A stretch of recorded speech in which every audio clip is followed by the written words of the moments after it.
¿Por qué miras así? No tengo nada raro. Podés hablarme bien si yo te escucho claro. No sé por qué pensás que yo no soy igual a vos. Tal vez veo la vida y tan de otro color.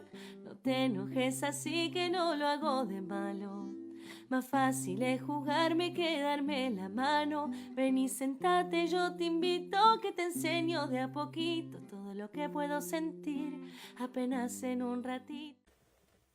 La invitada de hoy es una persona especial para mí porque es parte de los inicios de este viaje en las necesidades especiales y en mi travesía de aprender acerca de la salud mental.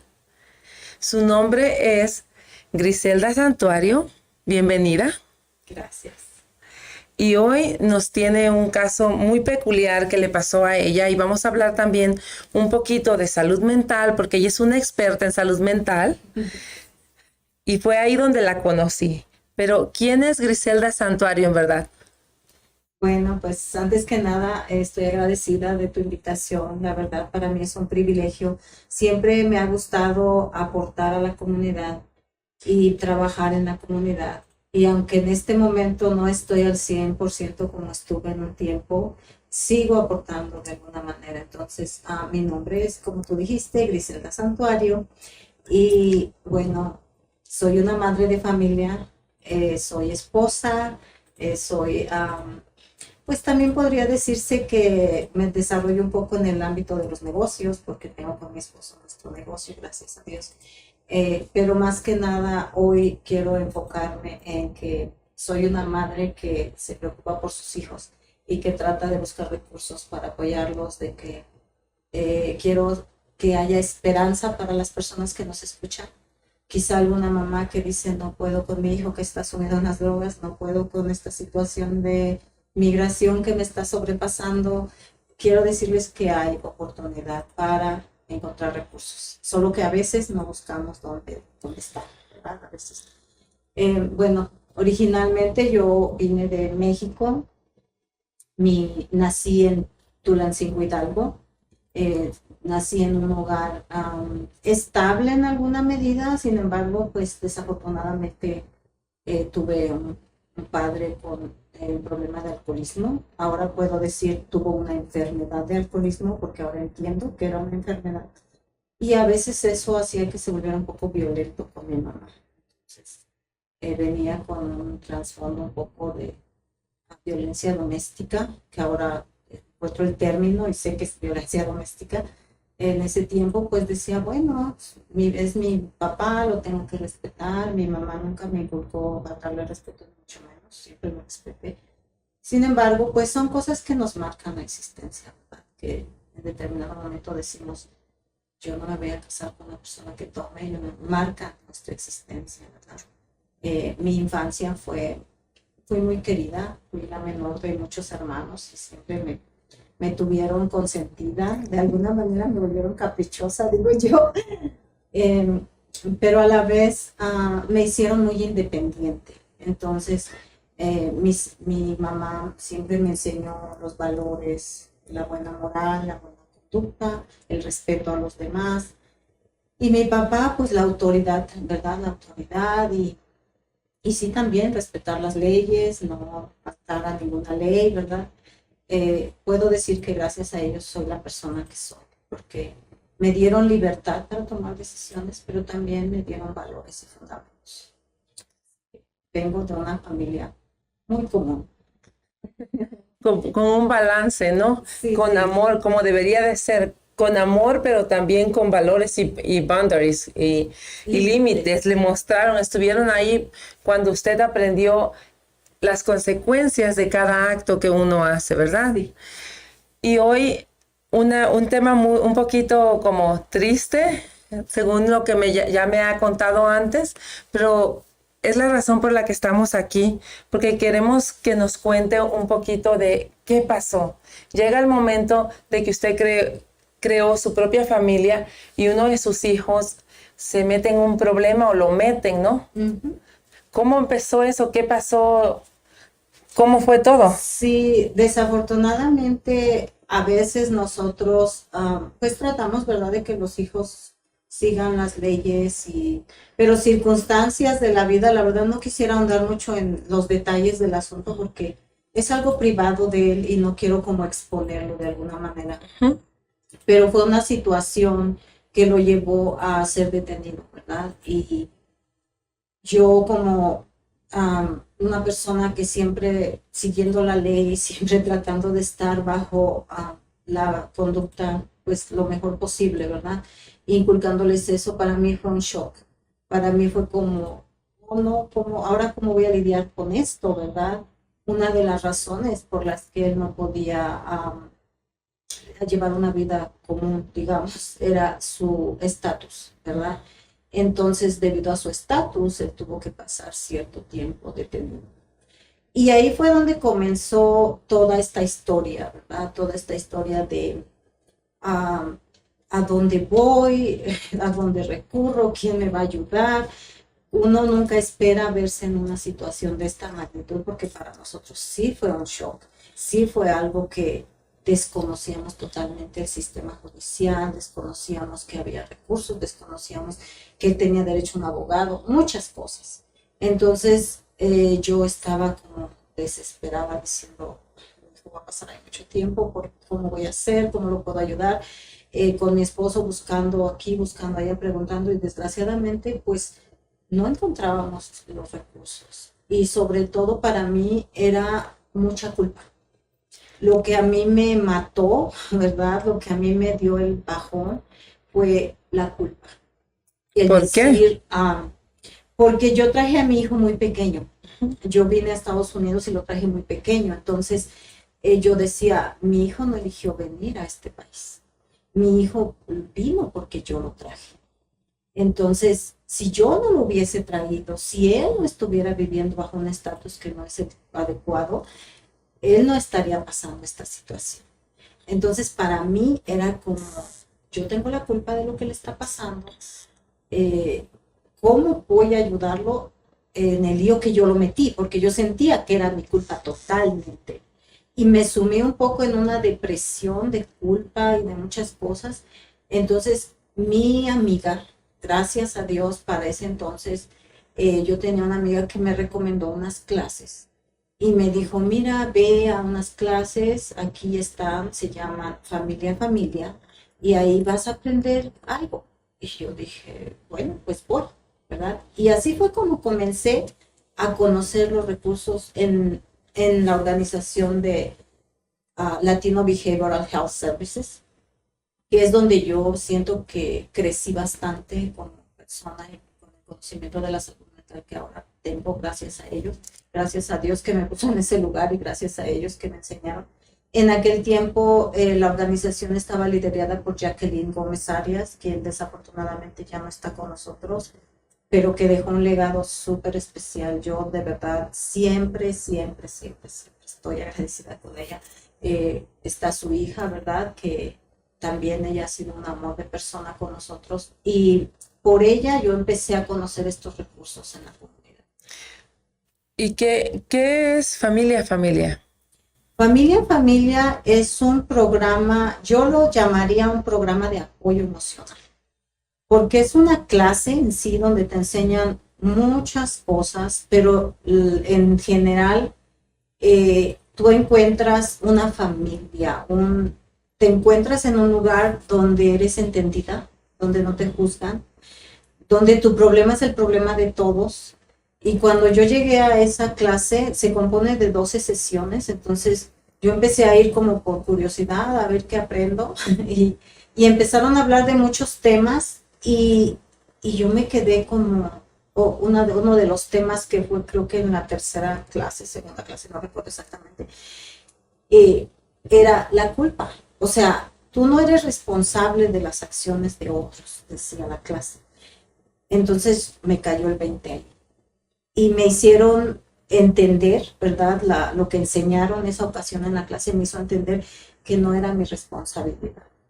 Que yo ciertamente había traído a mi hijo, ¿verdad? Menor, pero él ya después de su cierta edad tenía conocimiento de lo bueno y lo malo. y pues a veces el no controlar nuestros impulsos nos mete en situaciones inadecuadas. Entonces para mí fue como un alivio ahí, encontrar ese programa, encontrar esa clase. Me apasionó tanto que después me convertí en maestra de esta clase y de ahí pues seguí en esa institución aprendiendo y apoyando como voluntaria. Es que me apasiono por las historias de cada persona que entrevisto aquí, porque una de las razones por las que pensé en este proyecto es que yo quiero aprender de ustedes también, de las personas a las que entrevisto. Pero bueno, volviendo al tema de su hijo, usted se sentía culpable, pero en realidad usted estaba trayéndolo porque usted creía que era lo mejor en ese momento, ¿correcto? Sí, pero en un momento de crisis y de duelo que está uno sufriendo, uno busca culpables o el punto es desviar, ¿no?, la atención de lo que está pasando. Y su hijo, porque yo tengo entendido que cuando las personas no tienen documentos y van a la cárcel, antes los deportaban. Y como al mes no podían estar en la cárcel y los deportaban a México. Entonces, ¿cómo tomó su hijo esto? ¿Qué le dijo cuando lo iba a visitar? Pues realmente fue una situación muy triste para todos, pero especialmente para él, porque pues eso le trajo como consecuencia pues alejarse de su familia, ¿verdad? Dejar de ver a su pequeñito y sí exponerse a la deportación, ¿verdad? Entonces, la verdad, él no la pasó nada bien. Él no es que era un niño problema, ni mucho menos, simplemente fue una situación que lo rebasó, ¿verdad?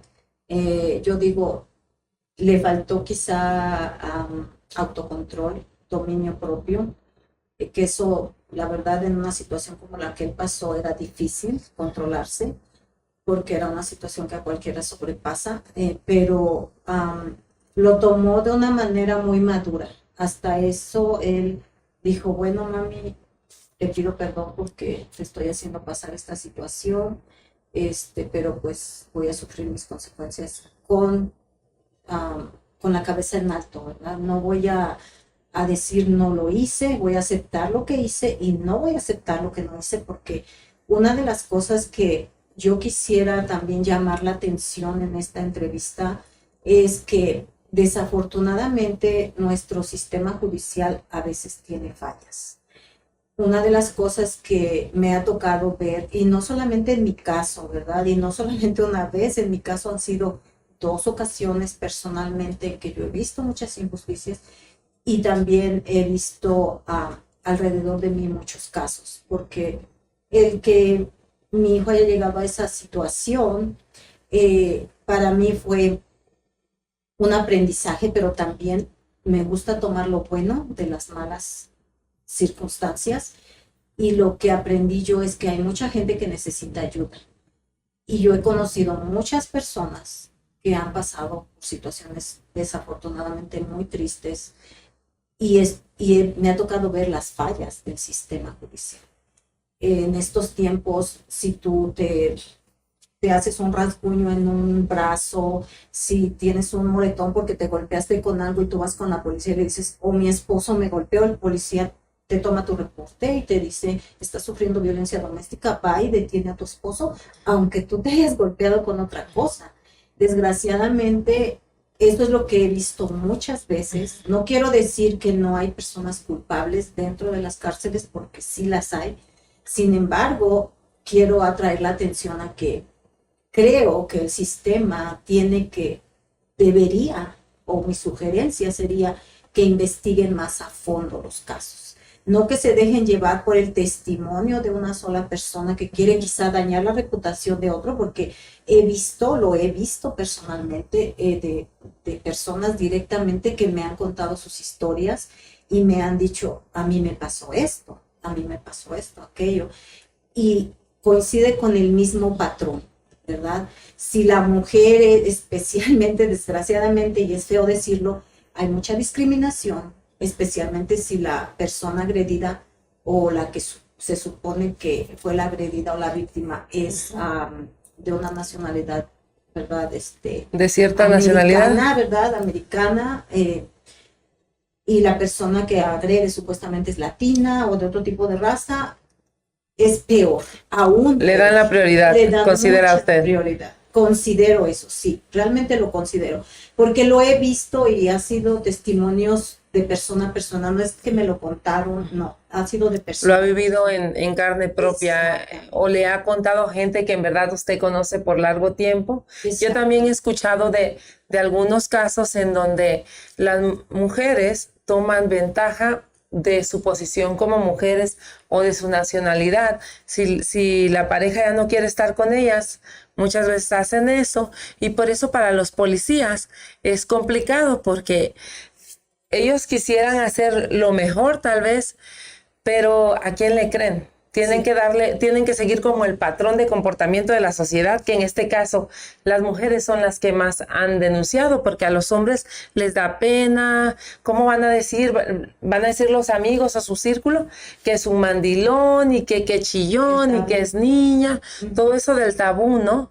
En este caso, entonces, su hijo estaba siendo acusado injustamente, le estaban poniendo cargos de los que no tenían pruebas. De alguna manera sí, porque la verdad fue una situación demasiado fuerte para nosotros como familia, porque, o sea, ya que saquen a tu familiar en la televisión diciendo que es prácticamente como un asesino o algo así, es algo como, y que una amiga te llame y vi su foto de tu hijo en la televisión, para mí fue súper fuerte, porque no era el caso, ¿verdad?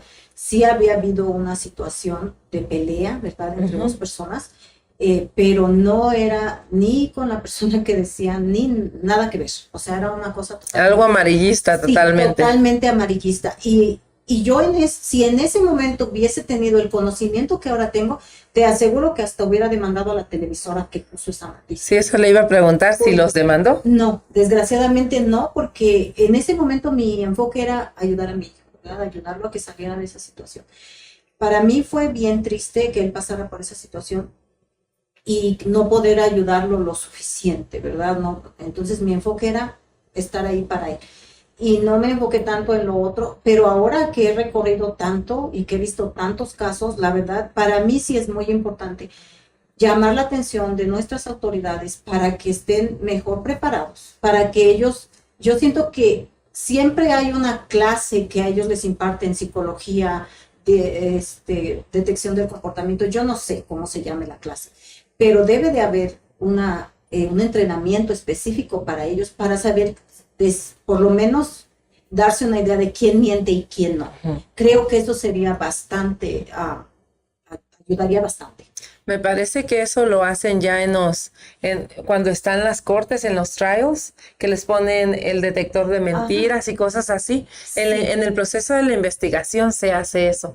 Pero mientras tanto, su familia estaba sufriendo y también yo creo que hacer hincapié en esto de que las televisoras, está bien, queremos que informen, pero que informen correctamente, ¿no? Que investiguen. Que investiguen, pero también está la otra parte de que mientras está el proceso legal, mientras estaban viviendo ese proceso, no se puede decir nada. No. No, de parte de usted no hubiera podido desmentirlos porque afectaría el caso de su hijo.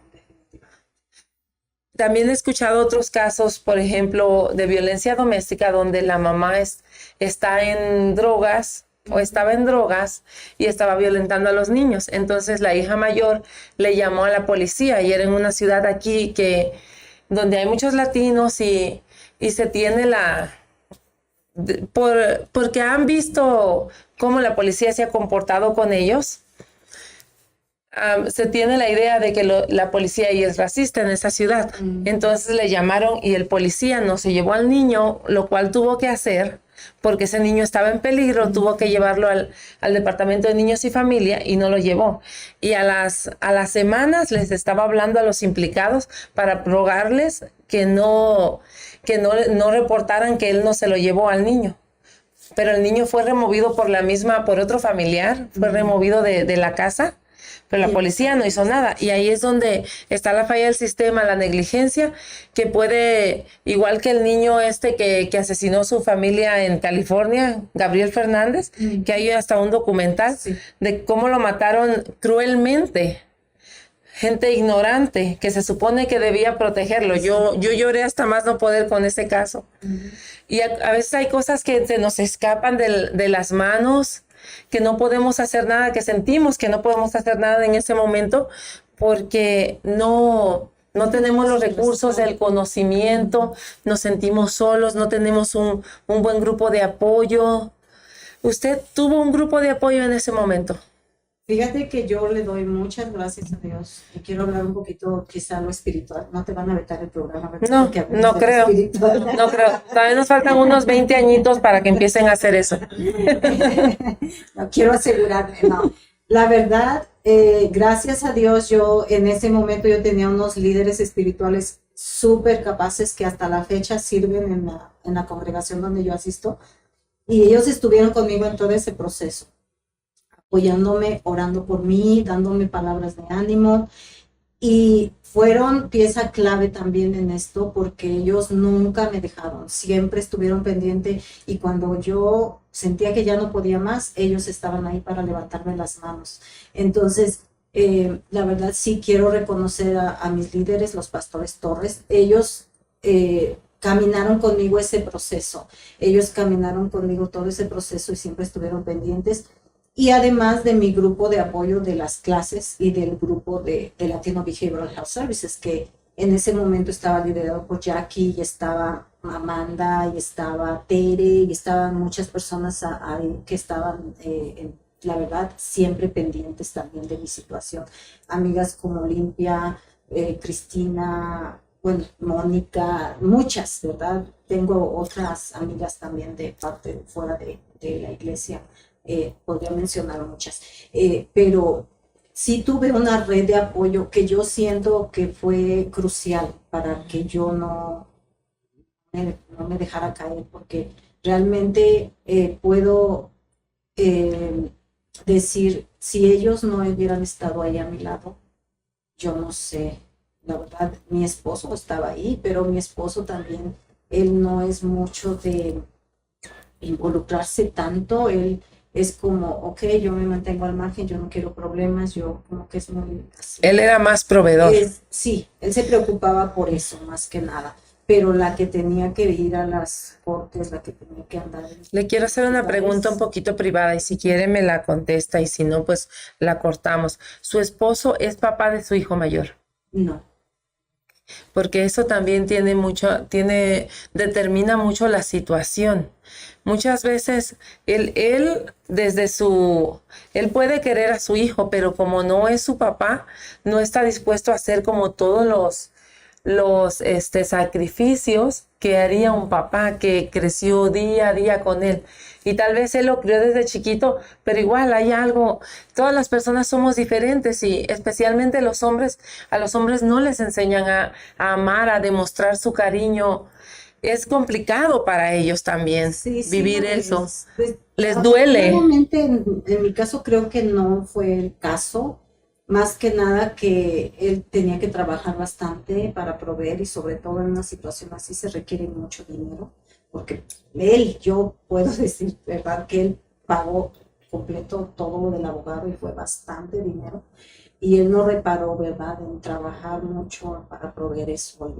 Él dijo, yo proveo, pero no puedo estar ahí. Pero tú encárgate de lo otro, sí, un equipo. Me acompañaba en las visitas y cosas así, ¿verdad? Pero no era que podía estar ahí al 100% como yo.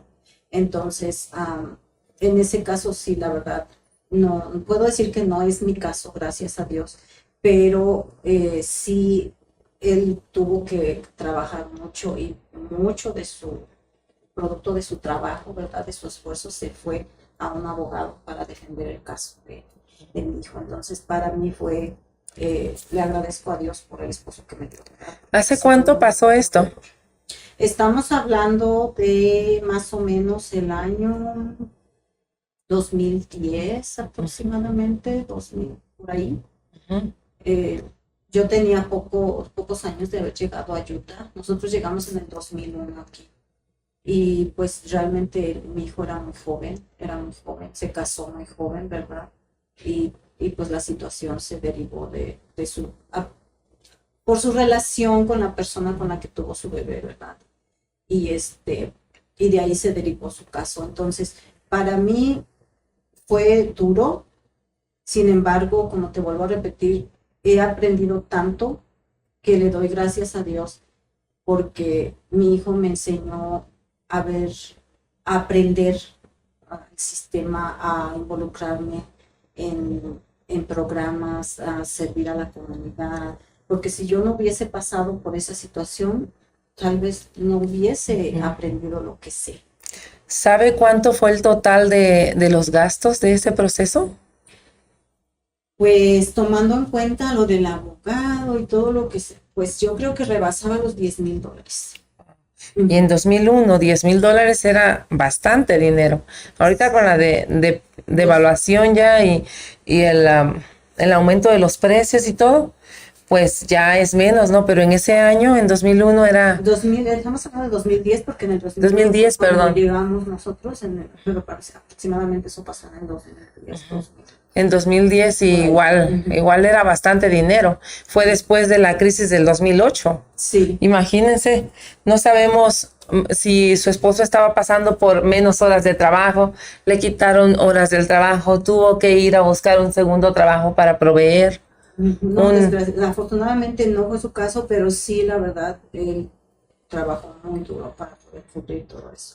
Y esa es otra cosa que quizá la familia latina padece mucho. Mucha gente quizá dice, oh, es que los padres no están presentes, es que los padres no hacen presencia con los hijos. Pero yo les puedo decir que aunque uno esté presente, los hijos toman sus propias decisiones. Y a veces nosotros tratamos de darles lo mejor y de estar ahí. Sin embargo, llega una etapa en que ellos van a hacer lo que ellos van a hacer. O sea, si ellos quieren salirse del redil, se van a salir. Y aparte que hay muchos casos en los que por más que tú le des la mejor educación a tus hijos, la forma en la que ellos interpretan esa educación es como van a actuar después, de acuerdo, cuando ya tienen libertad. Uno hace lo mejor que puede en ese momento y puede ser de acuerdo a las leyes de la sociedad, al prejuicio de la sociedad, como la mejor educación. Pero como dice, al final son individuos separados de nosotros. Nosotros somos el canal para que ellos nazcan, crezcan y se desarrollen como seres humanos. Pero al final ellos van a tomar su decisión de qué hacen con su vida. Y a veces estar en el lugar y con la gente equivocada es el error. No ser quien eres. Porque recordemos que cuando estás en una situación, porque yo ya lo viví, cuando estás en una situación de violencia, en una relación de violencia, cuando tú ya no, llega un punto en el que tú no sabes quién inició la toxicidad, si tú la traías o esa persona la sembró en ti o los dos y se juntaron, hicieron una bomba. Y recordemos también que el cerebro, el cuerpo humano, la persona a nivel cerebral, su finalidad o el propósito del cerebro es protegerse. Y en un momento de alta tensión es bien importante mejor retirarse. Y a veces no hacemos eso. Y yo tuve una relación también que decía, al final cuando la terminé y me alejé de esa persona y ya empecé a hacer mi vida, dije, ¿quién estaba más loco? ¿O quién era más tóxico? ¿Quién era el narcisista? ¿Yo o él? Ya no sabes. No sabes qué pasó ahí. Pero afortunadamente hay soluciones. Puedes salir de esa relación. Sí. Sometimes, a veces, la forma de salir de esa relación es tocar fondo, como en este caso, como el mío también, ¿no? Sí. Y es súper triste, pero es la realidad. la realidad. ¿Y cuáles fueron los recursos que usted encontró para su hijo, para ayudar a su hijo? ¿Cuál fue el proceso que sin darnos tanto detalle, cuál fue el proceso o para probar su inocencia, cuál fue el proceso que vivió? ¿Qué recursos tomó? ¿Cómo le ayudó el abogado?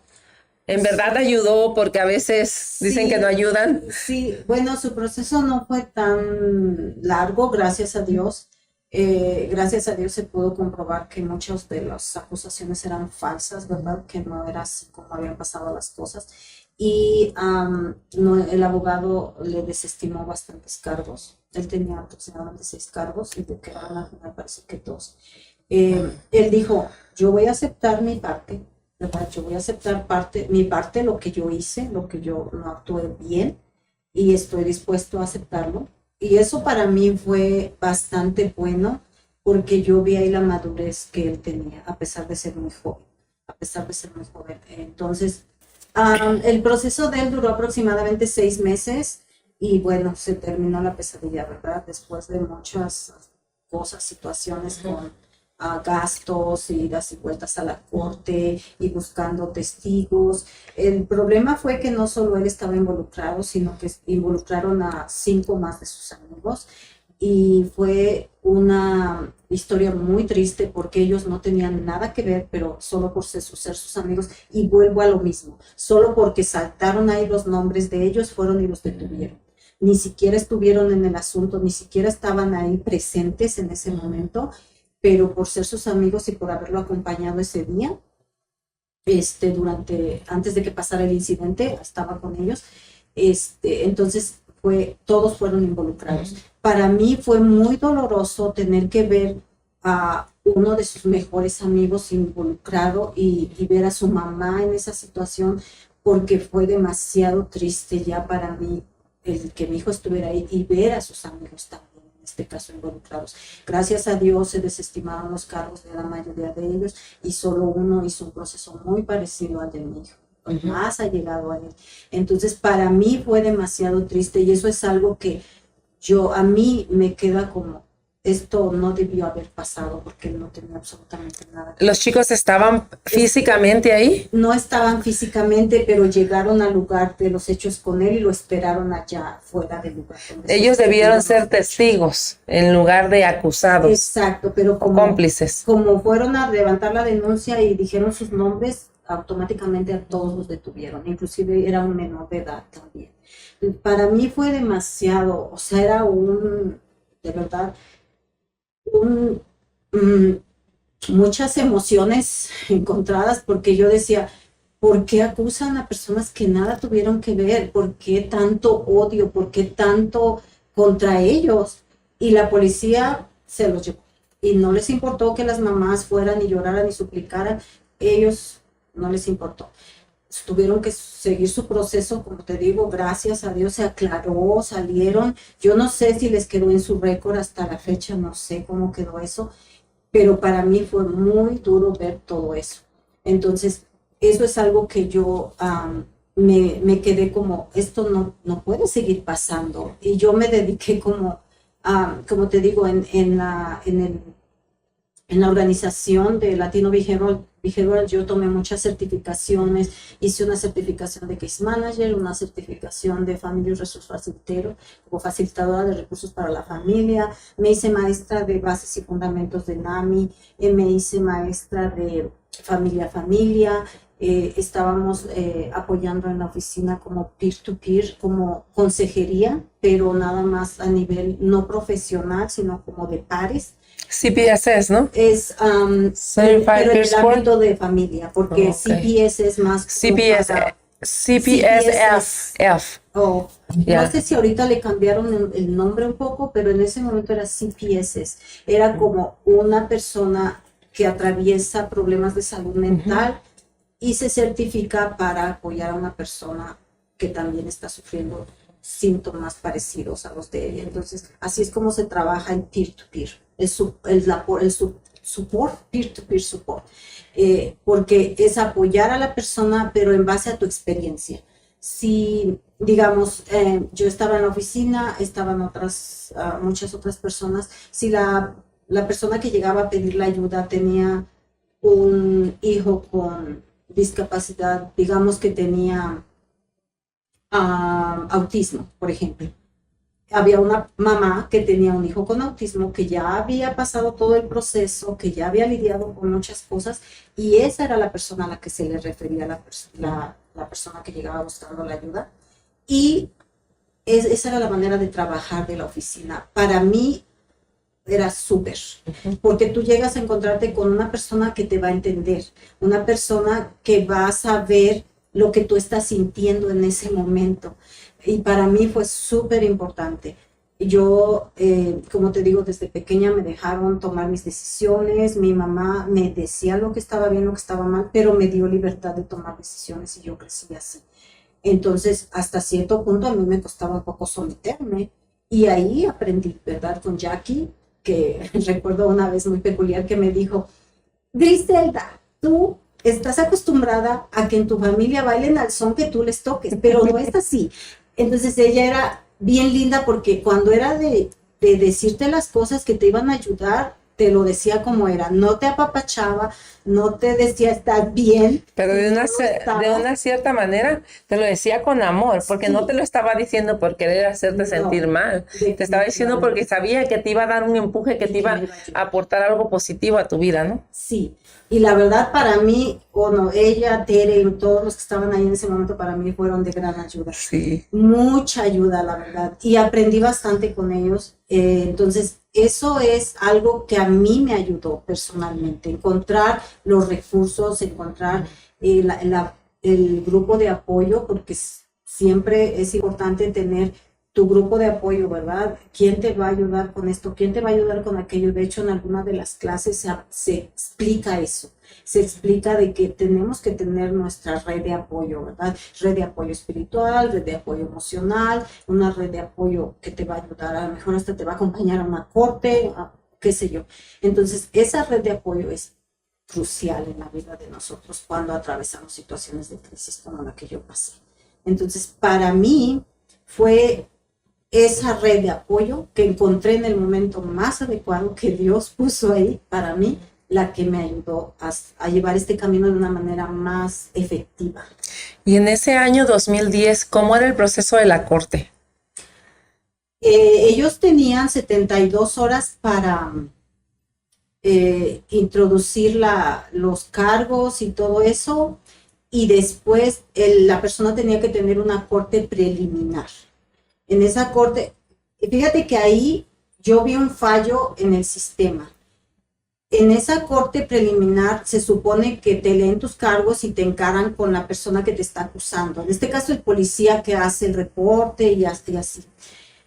Pero ellos se las ingeniaron para decirle a mi hijo que si él rechazaba ese proceso, podía beneficiarle, y le lavaron el cerebro, la verdad. Y él rechazó eso. Entonces él ya no tuvo oportunidad prácticamente de dar su versión de los hechos. Ellos se basaron a lo que tenían y él ya no pudo hacer mucho en su caso. Ya no pudo decir esto no sucedió así, sucedió de esta manera y dar su propio perspectiva del caso. Le tomaron su declaración porque tienen que tomar la declaración de los dos lados. Es bien curioso y eso es algo que a mí me tocó verlo, te digo, en muchas ocasiones me ha tocado verlo, porque si una persona es acusada, la lleva a la policía detenida, la persona no puede decir nada, como dicen, todo lo que digas será usado en tu contra, y realmente así es. Pero yo siento que es como un tricky, o sea, es como algo que a ellos les ayuda a que la persona no se defienda. Es algo positivo, pero también algo negativo, depende de cuál sea la situación. Exactamente. Siento que si dice, no puedes decir nada porque todo será usado en tu contra, ok, entonces la persona se va a mantener callada, pero llegado el momento tampoco le dan oportunidad de defenderse. No se la dieron a él. Y no la dan,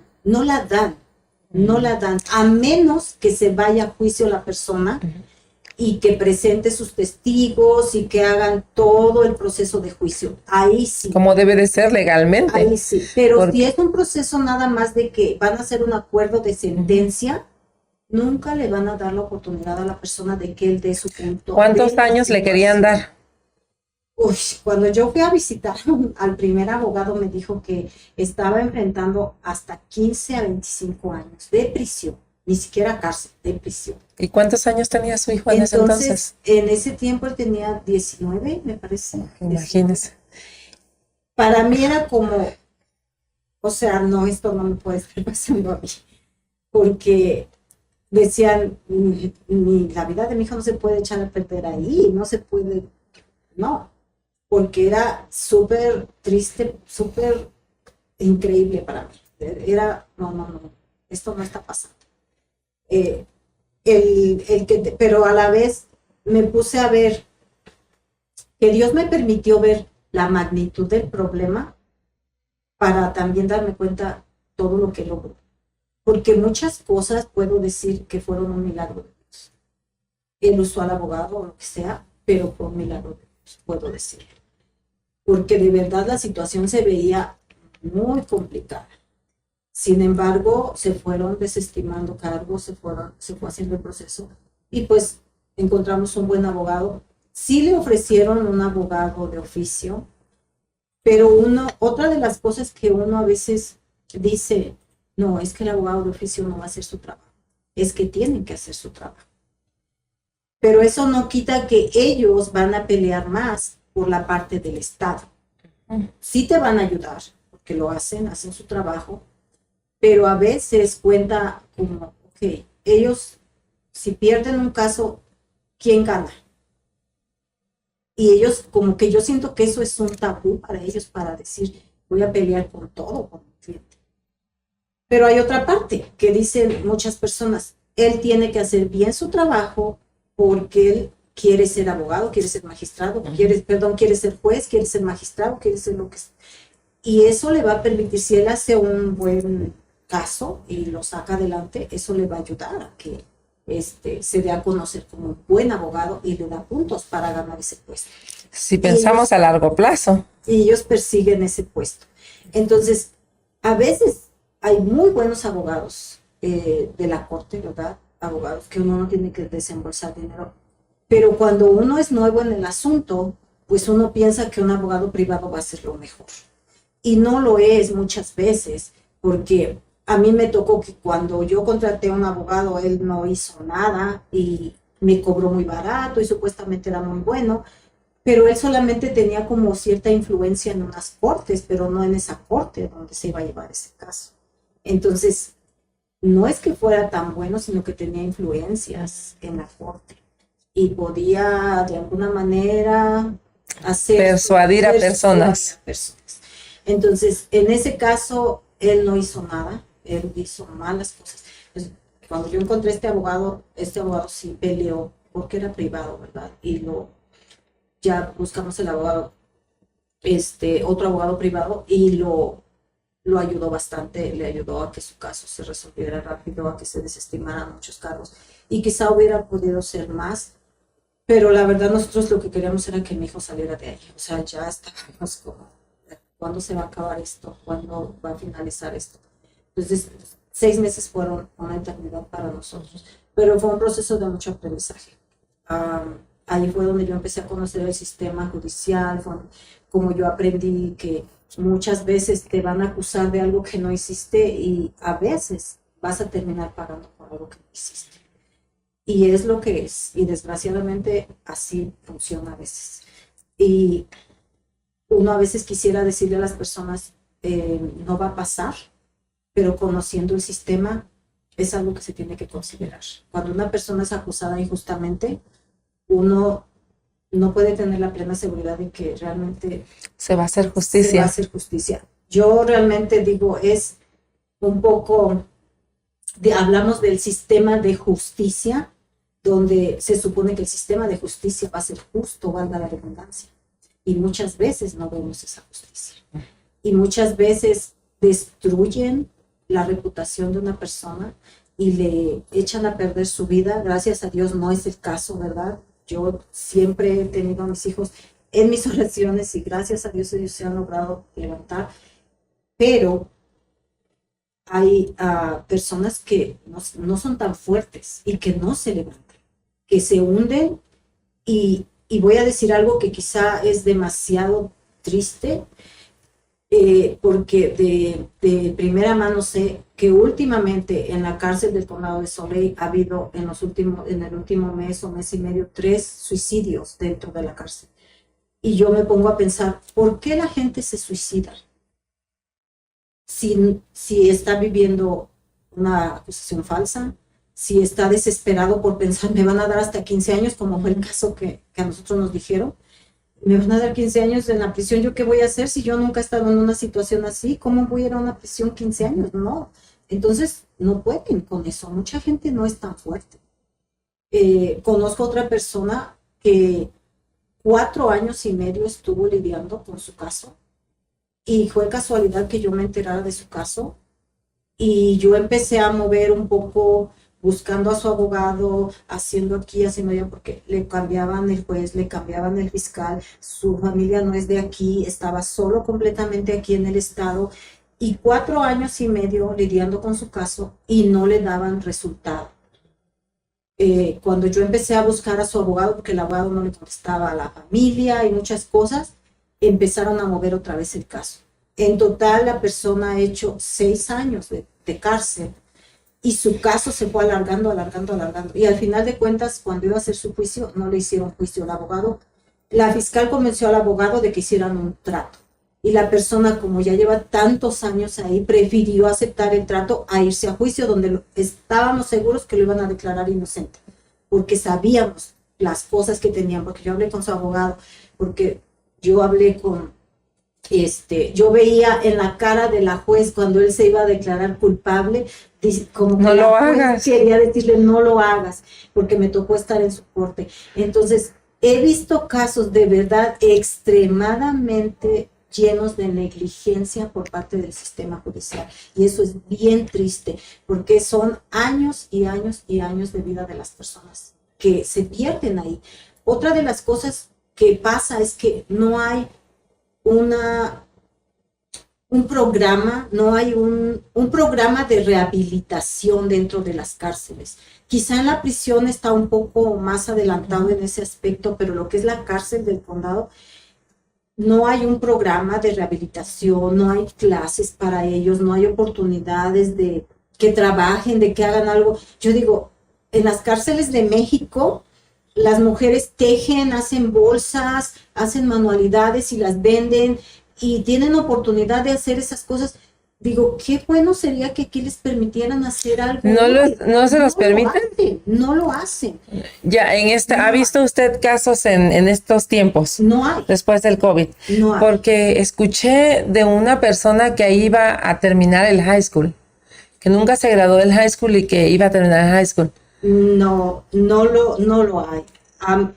A lo que yo sé y a las personas que conozco personalmente, ¿verdad? Sus casos. Te estoy hablando de personas que yo he hablado con la familia, con los padres de las personas, con familia muy cercana y que ellos me han dicho a mí. No puedo hablar en general de los demás, pero te puedo hablar de varios casos donde las personas pasan su vida ahí sin hacer nada. Sí, juegan cartas, a lo mejor juegan el handball que le llaman, en el patio un ratito, salen a jugar eso de tirar la pelota contra la pared y golpearla con la mano, que le llaman handball. Juegan eso en el patio un rato, pero no tienen una actividad que los ayude a desarrollar sus habilidades, que los ayude a tener a desarrollarse académicamente. No lo tienen, no hay. Y eso es algo demasiado que yo siento que es necesario, porque el testimonio personal de mi hijo me dice, mamá, la cárcel no cambia a las personas. Las personas cambiamos cuando decimos, no quiero ser esta persona, quiero ser una persona diferente, de ahora en adelante mi vida va a ser diferente. Ok, ellos deciden cambiar, pero si no tienen los recursos a la mano y pasan 2, 3, 4, 5, como el caso de esta persona que pasó ya 6 años metido en esa cárcel y solamente ayuda en la cocina ahí a servir la comida, porque le gusta trabajar, porque le gusta hacer, porque es una persona muy capaz, muy inteligente, es una persona que incluso creó un sistema de negocio y lo escribió y tardó 2 años en hacerlo. O sea, una persona realmente capaz de dar mucho a la sociedad si estuviera afuera, pero ahí está limitado, no puede hacer nada. No tiene los recursos, no tiene el apoyo, no tiene los materiales, no puede hacer nada. Y no es una persona que tú digas, es un peligro para la comunidad. No, no lo es. Él fue acusado injustamente y es inocente. ¿De qué lo están acusando? Y yo vi las pruebas. No puedo hablar mucho del caso porque no pedí permiso con él para hablar de su caso, lo estoy haciendo en general. Pero él fue acusado injustamente y no ha tenido los recursos adecuados para sacar adelante su caso, aparte de que está solo aquí completamente. Entonces, para mí, conocerlo y ser de apoyo para esa persona ha sido, la verdad, súper. Y me siento muy agradecida con Dios de que me permitió conocerlo y de que fui instrumento en las manos de él, porque fue abriendo puertas y se avanzó a su caso. Yo tengo la firme convicción de que cuando esa persona salga, esa persona va a poder dar mucho a la sociedad. Y es bueno que él esté siendo ahorita como, porque ahorita ve que está mucho eso de moda de los emprendedores. Porque le voy a decir algo, si a una persona común y corriente que no tiene un récord criminal se le está haciendo complicado solo por el currículum, porque no tiene experiencia en un trabajo, siendo legal, se le está haciendo complicado encontrar un trabajo, un buen trabajo, alguien que ya tiene un récord criminal, olvídate. La mejor opción para esta persona va a ser que haga su propio negocio. Porque ahí también está demostrándole al Estado, al gobierno, que está siendo una persona de bien. Incluso cuando no era ni su culpa, ¿verdad? Exacto. Que fue injustamente. Pero como en algunas ocasiones hay intereses de por medio en este tipo de procesos legales, a ciertas personas o a ciertos grupos no les conviene. Entonces se llevan entre las patas, decimos en México, a la pobre gente. Y también eso es, como dijimos, hay mucha gente que sí se lo merece estar en la cárcel y hay mucha gente afuera que no se merece ser libre, ¿verdad? Se merece ser juzgado. Pero ahí no defiendo a nadie, pero eso es un abuso psicológico, porque al menos en México, no sé aquí en Estados Unidos, pero al menos en México, a los hombres, a veces hay gente también acusada injustamente de violación y les hacen lo mismo. Los violan en México.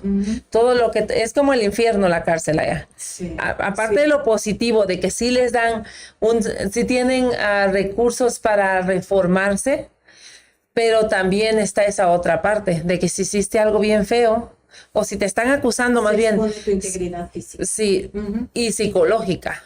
Sí. Psicológica, porque están poniendo esa presión psicológica para hacer a un lado ese caso, porque deben de tener cientos de casos, entonces ellos quieren disminuirlos. Supongo que les piden números a ellos y quieren disminuirlos. Entonces dicen, no, pues declárate culpable, porque yo he escuchado, así que se hacen acuerdos.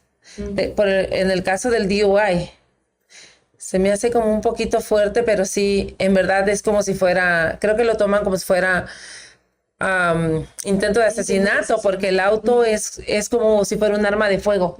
Es el mismo nivel de gravedad, asesinar a alguien con un auto, aunque sea por accidente.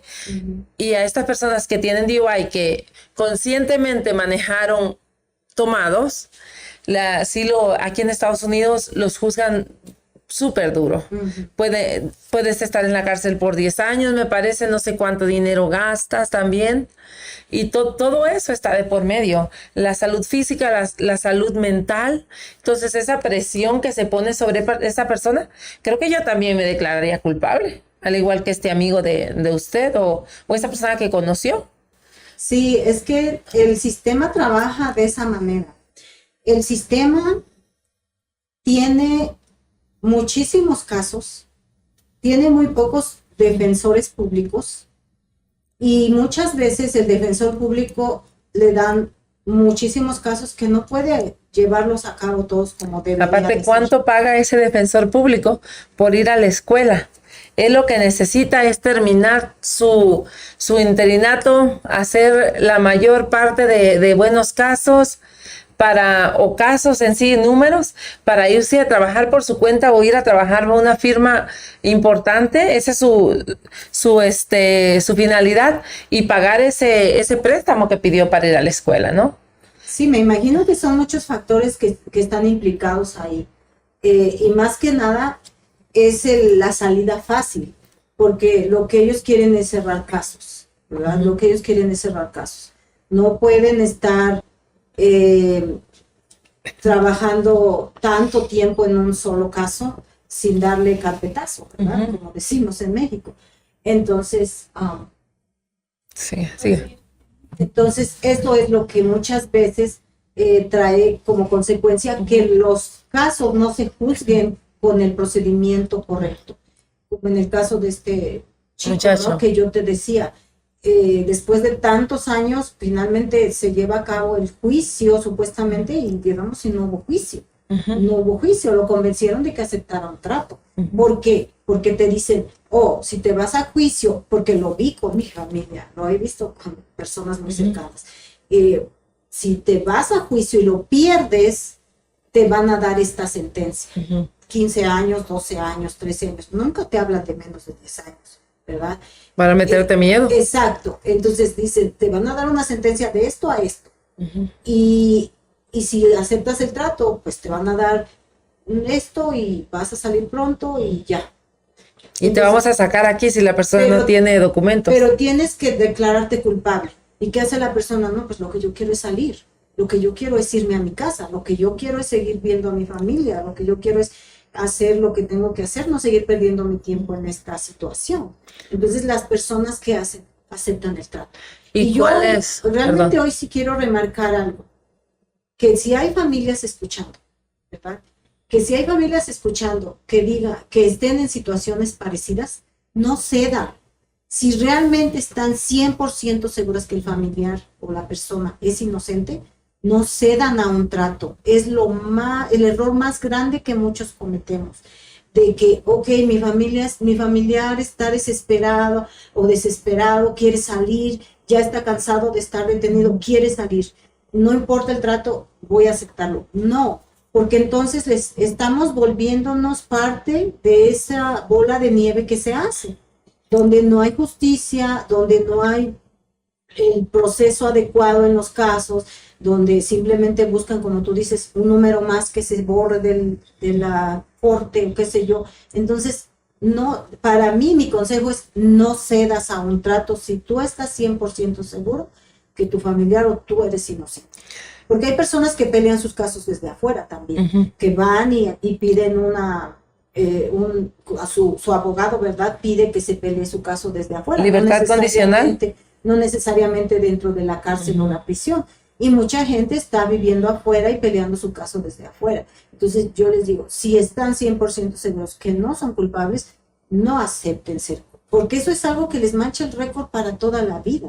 Esto es algo que se va a quedar ahí. Dicen, sí existe el expungement que le llaman, borrar el récord dentro de 3, 4, 5 años, me parece. Borras tu récord y no lo pueden ver las agencias de trabajo, no lo puede ver la policía, pero si es un caso fuerte como, no sé, fuerte, lo abren, lo ven. Si es un caso fuerte, el FBI lo puede ver.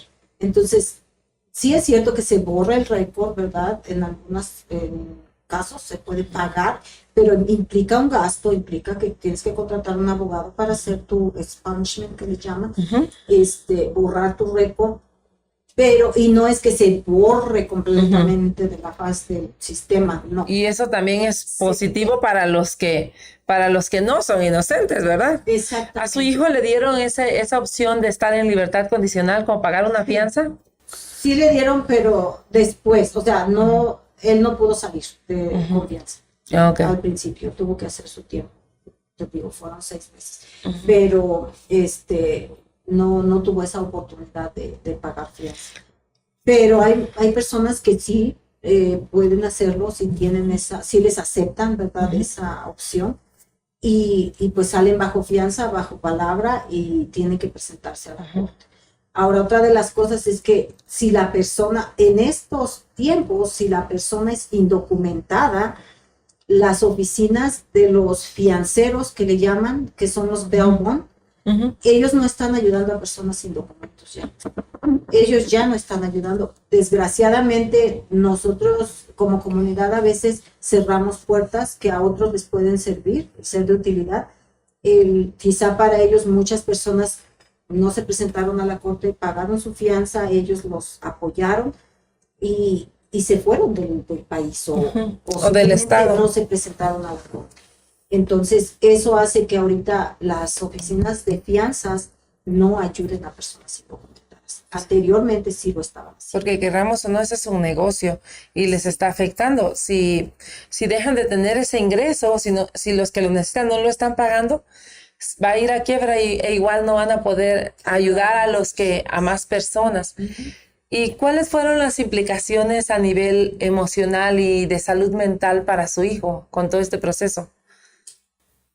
Pues yo creo que la principal y más grave fue la separación de su pequeño, porque su niño no pudo crecer a su lado por ese tiempo, ¿verdad?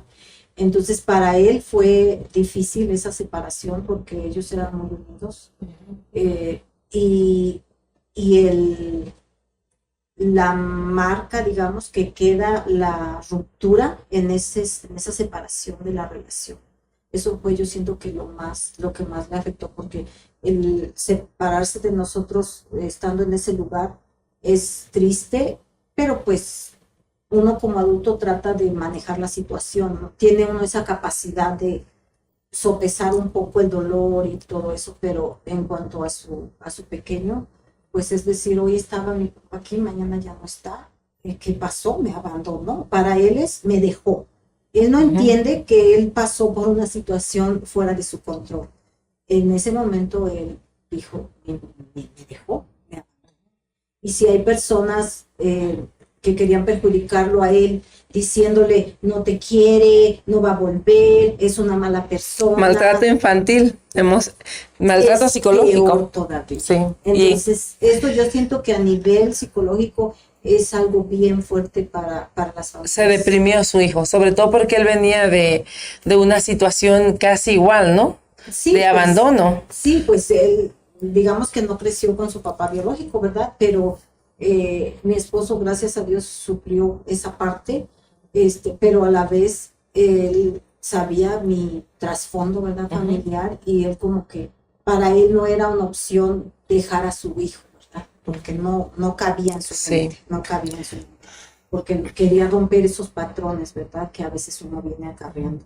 Entonces, para él eso fue, además de que, como te digo, les destruyen su reputación, y el récord, todo eso es difícil. Como tú dices, no pueden encontrar un trabajo, no son bien vistos ante la sociedad, porque tú sabes que en todo, te vamos a hacer el background check, te vamos a hacer tu chequeo de esto. Entonces, es bien complicado, es bien complicado, porque les destruyen la reputación. Para lo de inmigración también les afecta eso. Sí. Porque inmigración sí te manda a hacer un background check con el FBI. Sí, súper profundo. Entonces, y su hijo ahorita ya está mejor, ya. Gracias a Dios, sí, está estable, puedo decir que está muy bien. Yo le doy muchas gracias a Dios. Ha aprendido mucho. Es una persona que le gusta ayudar, que de todo esto sacó lo mejor de él. Yo digo, y siempre es mi lema, lo que no te mata te fortalece. Y yo siempre les he dicho, vamos a ver lo positivo de lo negativo. No nos enfoquemos en lo negativo, veamos de qué manera. Yo les decía, si Dios nos puso en este lugar es porque necesitamos aprender para ayudar a otros.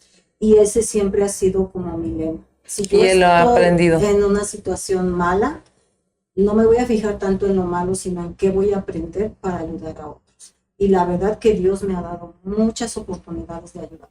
Y ahorita usted con esta experiencia, ¿ha hecho alguna organización para ayudar a otros, para educar a la comunidad acerca de de esta problemática que hay en estos momentos? Fíjate que lo más que hemos llegado a hacer a nivel así fue escribir varias cartas pidiendo que el sistema de la cárcel cambie un poco.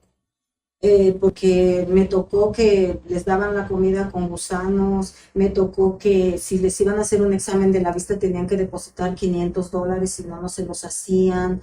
Me tocó ver que para que un médico vaya y los vea tienen que desembolsar hasta $300. Las familias muchas veces no pueden depositárselos. Si están pidiendo una cita médica les tarda mucho tiempo. Y la verdad las personas a veces necesitan, sobre todo las personas que están pasando por situación de salud mental drástica, como lo es la depresión, la ansiedad y todo eso. Y eso trae y conlleva a los suicidios, que desgraciadamente me ha tocado escuchar, que tal persona, que en tal celda se suicidó fulano, porque yo lo veo de cerca. Yo me involucré tanto que me gusta visitar a los presos, ¿verdad? Y no puedo ir como organización, pero como amiga, como ser cercano, y platico con ellos, les llevo una palabra de aliento, les ayudo en lo que puedo, les consigo recursos de afuera si los necesitan,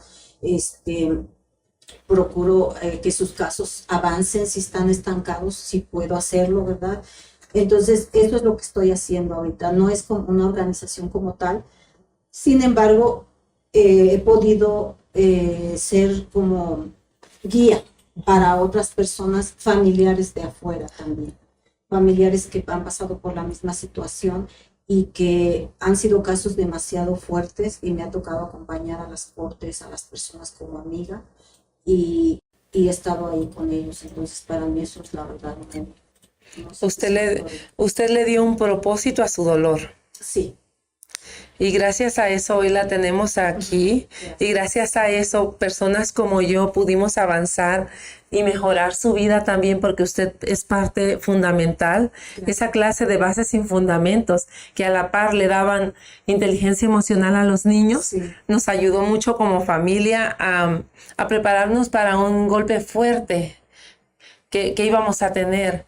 Y en verdad, muchas gracias por abrir su corazón, por compartir las cosas que le pasan a su familia, por dejarnos entrar al corazón de su hogar. Y pues esperemos y que con esto la vida de otras personas mejore más.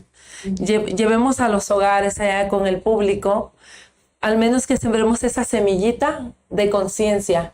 Puede ser, yo no sé quién, nosotros no sabemos quién puede estar viendo este programa el día de hoy, un juez, que no sabe lo que está pasando adentro, un familiar que sufrió una injusticia o que su familiar está sufriendo una injusticia en este momento y no saben los recursos y tal vez puedan hasta crear recursos. Así es como nació todo lo bueno que tenemos ahorita, por una buena intención y por alguien que sufrió, por el sacrificio de alguien pasando por este tipo de situaciones, señores. Solo les quiero dejar ese mensaje, que luchen por lo que quieren y investiguen, edúquense.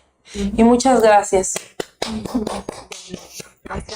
Nos vemos la próxima semana, querido público, y esperemos que esta información les haya ayudado o les ayude en su vida. Adiós. En mi cabeza corren miles de palabras y a veces yo no puedo evitar gritarlas, pero con mi imaginación y todo lo que yo me invento, dame un rato las ordeno y las convierto en cuento. Y no te asombres si me das un ladrillo y yo te hago un castillo lleno de colores, porque la magia que yo llevo acá adentro no la vas a entender ni con 10.000 canciones. Si quiero puedo volar, si quiero puedo cantar, todo lo que quiera hacer será, todo lo que quiera hacer será.